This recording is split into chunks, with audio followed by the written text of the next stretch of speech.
As we are approaching to the most holy days of Holy Week, the Paschal Triduum,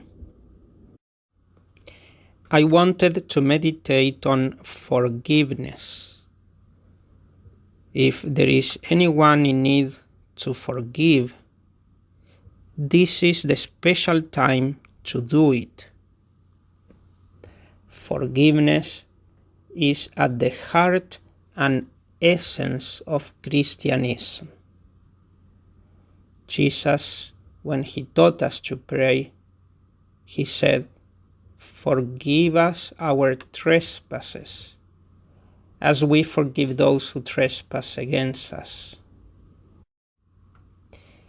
Many times we the priest hear, "Father, I cannot forgive, I cannot forgive,"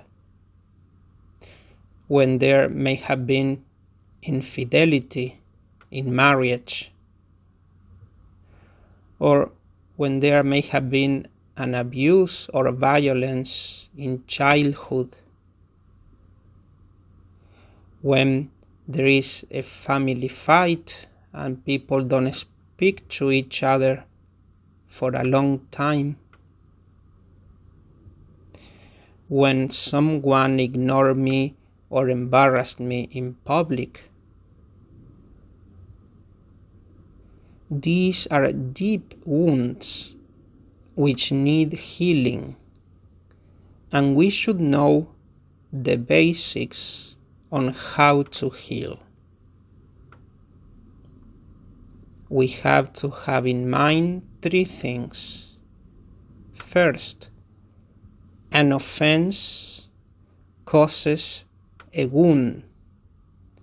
The greater the offense, the bigger the wound. Second, a wound naturally causes pain and sorrow. And third, this pain and sorrow brings along thoughts of anger and hate. In forgiveness, all Christians are called to learn that yes, there can be pain and sorrow, but no, there cannot be anger and hate. This is crucial to learn in order to be able to heal and move on. Otherwise, there will be no way to heal. All the baptized become Christians, that is, other Christs. We all are called to imitate Christ. And the supreme example of forgiveness is taken from his passion. Jesus, during his passion, he was scourged, crowned with thorns. People cursed at him, spat on him, hit him, and threw stones at him. Isaiah said, "Like a lamb led to the slaughter, he did not open his mouth." And when he reached Calvary, they stripped him of his clothes and laid him on the cross. At that very moment, the people that were crying and shouting made silence. They said, "As soon as the nails cross his hands and feet, we will witness his painful cries and curses." Seneca and Cicero, Roman writers, said that those who were crucified at that moment, they cursed the day they were born, their executioners, and everybody. It was so bad that sometimes it was necessary to cut the tongue of the criminals to stop it.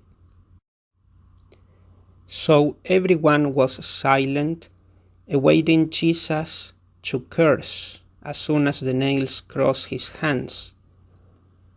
And at that moment, they heard Jesus said, "Father, forgive them.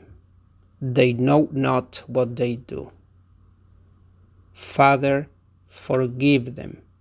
They know not what they do. When Jesus forgave, was the people forgiven? We do not know. If they repent, yes. If they don't, not.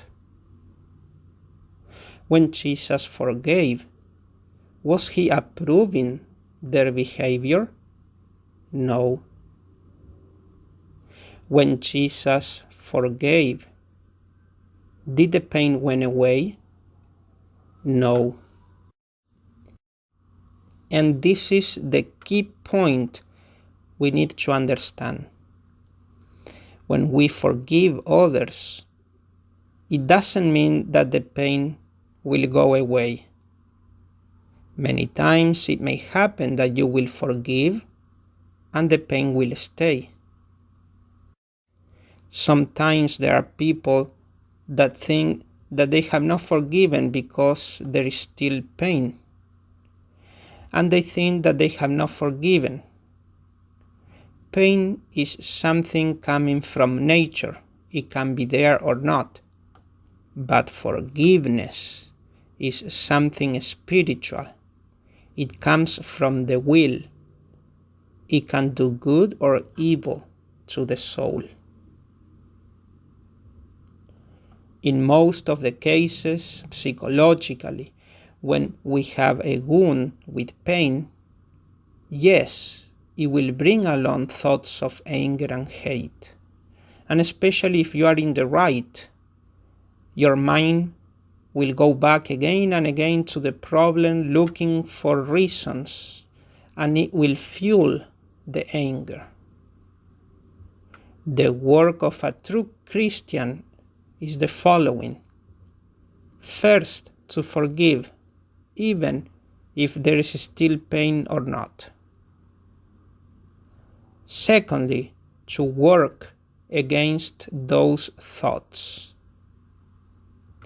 Evil thoughts of anger, yes, they will come. But if you do not consent them, do not accept them, it's not a sin. It's only temptations.